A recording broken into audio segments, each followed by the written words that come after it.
Hello everyone, in this video I will be showing you how to add vertical slice transition effect in CapCut. So here I'm using CapCut PC. For example, I'm going to add this video to the track, and then I'm going to split the clip by this icon into some part like this.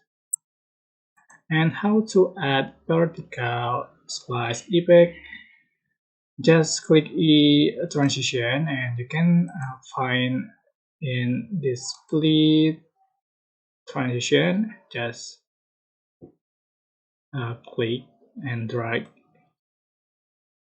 between the clip,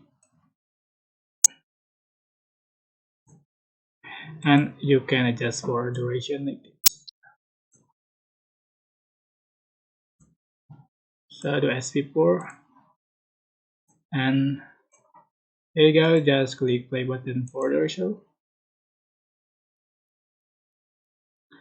Okay, that's how to make or add vertical slice effect in CapCut. Don't forget to click like, comment, share, and also subscribe. And you can click thanks button for appreciate and share. Thanks. Bye bye.